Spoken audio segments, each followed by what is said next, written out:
Per a aquesta PAC de l'assignatura de Filosofia Contemporània farem servir 2001, la pel·lícula de Stanley Kubrick, per mirar-la a la llum de tres filòsofs molt rellevants del segle XX, i aprofitarem aquesta pel·lícula de l'any 68, escrita i dirigida per Stanley Kubrick, per fer-nos algunes preguntes al voltant de fonamentalment tres temes. El primer és com ens impacta el progrés en l'ésser humà, el progrés científic, com ens afecta, com ens canvia.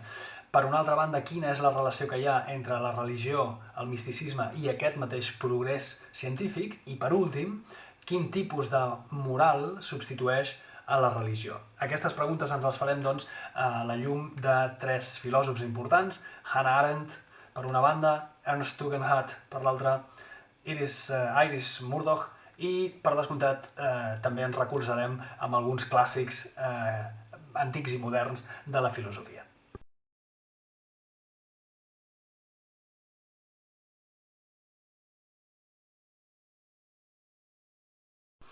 2001 és una pel·lícula que ens permet seguir l'ésser humà al llarg del seu progrés, marcat per diferents trobades amb un monòlit, que és com la prova irrefutable de l'existència d'algun ésser superior, i el que farem en els propers minuts és avançar a través de 4 blocs temàtics que ens permeten progressar en la nostra reflexió.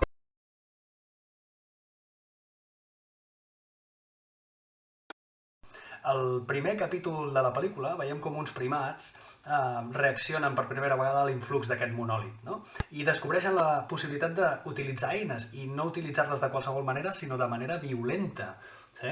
En els capítols que seguiran, per contra, el que veurem és com l'ésser humà persegueix aquest monòlit intentant descobrir-ne l'origen, no? El motiu, diguem-ho, de la seva existència.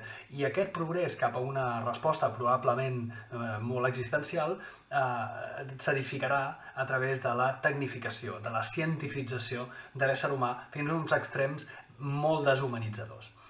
Veurem en el tram intermedi de la pel·lícula i fins al tram final com hi ha una tecnologia omnipresent.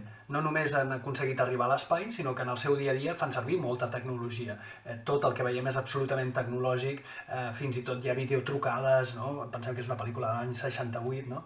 I en el tram central del film veiem, a més, uns éssers humans que ja estan molt poc humanitzats, són molt poc sensibles, estan a més relegats a un segon pla davant de la tecnologia que ells mateixos han creat, que l'únic pel que els necessita és per ser operadors, per ser una miqueta supervisors, al cap i a la fi. Els veiem menjar sense gana, els veiem parlar de manera molt sintètica, els veiem rebent felicitacions d'aniversari sense emocionar-se, fins i tot els veiem morir sense cap tipus de renera o de patiment. Només veiem una llumeta que s'encén i que ens indica que una persona ha mort, no? La tecnologia ha avançat tant que els sentits humans toscs, diu Arendt, ja no són necessaris. Allò que li interessa a la ciència està molt més enllà dels sentits. Les dades que els hi arriben als tripulants de la Discovery són, tal com diu l'Arendt, misteriosos missatgers del món real. O, com diu Murdoch, nou tipus de matèria prima que ens mostra una nova realitat darrere l'aparença, perquè els tripulants, a través de sensors, de mecanismes, reben aquestes dades, però són incapaços de descobrir-los a ull nu o de palpar-los o de ser capaços de veure'ls amb els propis sentits. No deixa de ser irònic, en tot cas, que aquesta tosquedat dels sentits és absolutament necessària, no? Aquesta presència dels sentits, perquè per conquerir aquesta nova frontera a l'espai la ciència necessita de persones de carn i ossos que posin els seus peus sobre la Lluna, les seves mans sobre el monòlit, o perquè, en tot cas, siguin testimonis amb tots els seus sentits d'aquest nou avenç.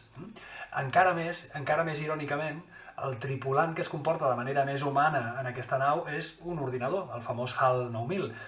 Ho és d'humà per simulació, per imitació, és a dir, ha après a ser amable, a comportar-se com un humà, fins i tot quan l'entrevisten per televisió. No se li suposa consciència ni tampoc cap altra característica indefectiblement humana, però no farà falta gaire metratge del film per descobrir que en realitat sí que té consciència, sí que es preocupa per la seva supervivència i sí que comparteix una característica molt humana, la capacitat de fer servir tecnologia de manera violenta per sobreviure. La tecnologia, per tant, ha cobrat vida, ha cobrat consciència, sembla més humana que els propis humans i sembla haver superat fins i tot el seu propi creador. No? Llavors és com si l'ésser humà hagués transferit tota la seva humanitat a les màquines, a la tecnologia. Una humanitat, la d'aquests humans, que només recuperarem al final del film i de forma molt artificial en una mena d'habitació gàbia en què Bowman, l'astronauta Bowman, ha de passar els seus darrers dies fins a enfrontar-se al darrer gran salt de progrés. Però això ja hi arribarem després.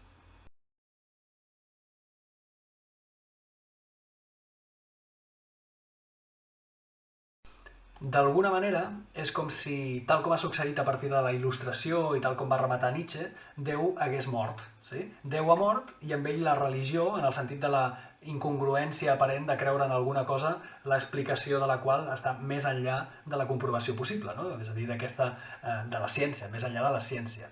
Perquè aquesta deshumanització, aquesta mena de nihilisme nietzscheà de què parlàvem, té molt a veure amb les creences. La humanitat ja no creu en déus, només en la ciència. Però aquesta és una falsa deïtat, que diu Tugendhat, perquè aquesta ciència ha vingut a substituir la religió clàssica i, per tant, és una religió que no té un déu concret a qui resar-li. Tal com deia Nietzsche, Déu ha mort i el buit que ha deixat l'ha omplert la ciència i el progrés, o alternativament la moral, aquesta moral que l'ésser humà confecciona sobre la marxa, decidint quins són els criteris a seguir ara que no hi ha un Déu que els imposa, no? El que descobrim, però, en la pel·lícula és que l'ésser humà que ha arribat a aquest punt és molt poc humà i està fins i tot buit, desemparat, alienat, en paraules de Murdoch. I l'oportunitat que el descobriment del monòlit li suposa és la cura que la mateixa Murdoch diu que no existeix.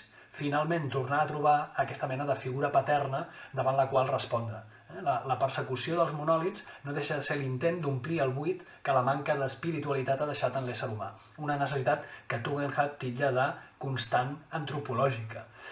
L'ésser humà, fins i tot quan està tecnificat, o precisament llavors encara amb més raó, segueix necessitant d'algú superior davant del qual respondre.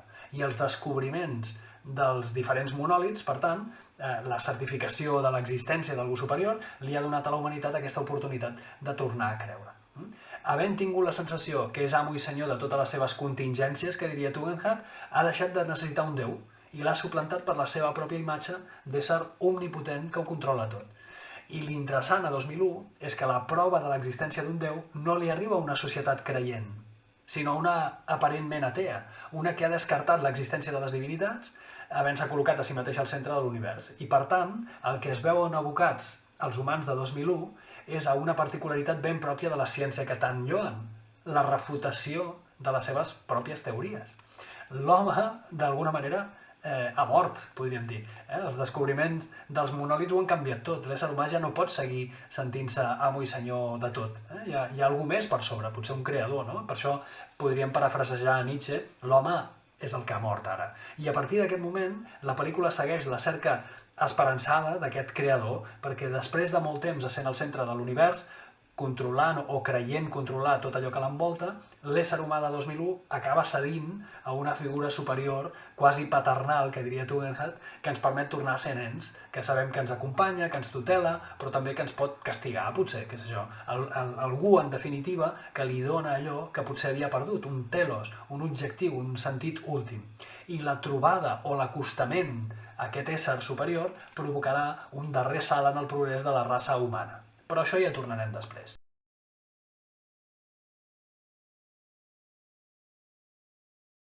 A aquest darrer salt en el progrés hi arribarem de nou per un altre camí, també molt interessant, analitzant la perspectiva que de si mateix té l'ésser humà cada cop que arriba a un salt qualitatiu en el seu progrés.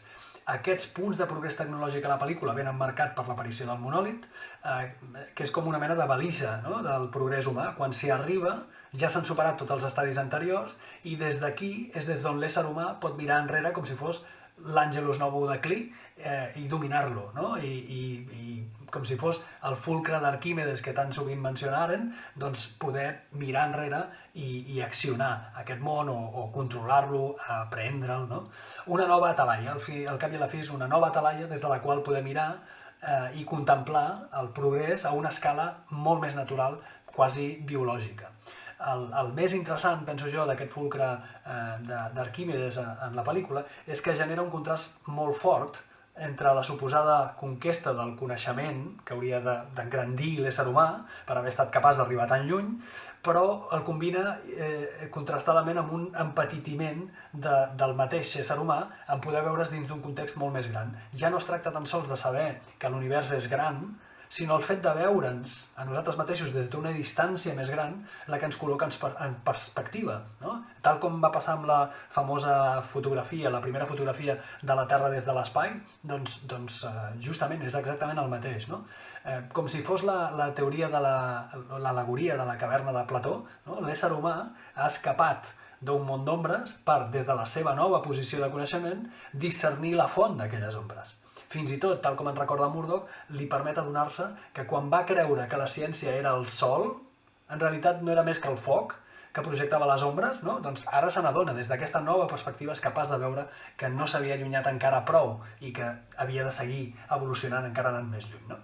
I en el film de Kubrick, precisament, l'ésser humà ha arribat a aquest fulcre d'Arquímedes i s'aboca, com diria Arendt, a un punt de no retorn.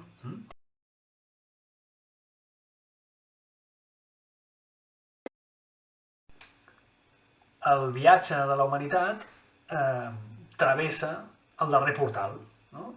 Erigit en representant de tota una raça i valedor de tots els gegants espatlles dels quals s'ha arribat fins aquí, l'astronauta Bowman s'aboca a un aparent buit místic del monòlit, que se l'empassa, no?, per embarcar-se en un viatge al·lucinatori en què ara sí necessitarà dels seus sentits, perquè veurà tot allò que cap humà ha vist mai. Vòrtex lluminosos, constel·lacions desconegudes, superfícies difícils de reconèixer. Bowman té, d'alguna manera, una revelació religiosa amb aquest viatge al·lucinatori.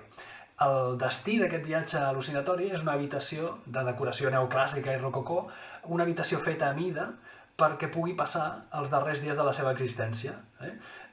Aquella contradicció que el concepte de l'estatura de l'ésser humà de què parlava Arendt es feia tan evident, no? Doncs aquí es fa molt palesa, no? Durant les dues primeres hores de pel·lícula hem vist l'ésser humà assolir metes impossibles, hem començat amb uns primats i acabem amb un viatge interestel·lar a través d'un portal, però alhora aquest individu, aquest astronauta anomenat Bowman, des d'aquesta habitació també se n'adona de quan petit és l'ésser humà davant d'un univers infinit i davant d'un ens superior que o bé l'ha creat o en qualsevol cas li ha estat tutelant en el seu progrés, ajudant-lo, etc. No?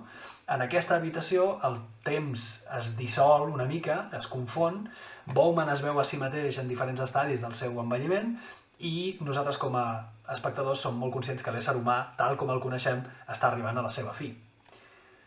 I per última vegada, l'ésser humà s'enfronta amb el monòlit i es converteix en el nen de les estrelles, així se li va dir, el nen de les estrelles, que torna a la Terra en una mena d'etern retorn nietzscheà, torna per descomptat perquè és una odissea, tal com resa el títol, i tota odissea necessita tornar a l'origen, però també implica una millora en aquest retorn, una veritable millora de qui torna. L'ésser humà torna a casa amb una visió més àmplia, després d'haver escalat els diferents estadis d'evolució, tal com ens recordava Murdoch que Plató retratava a la República, no?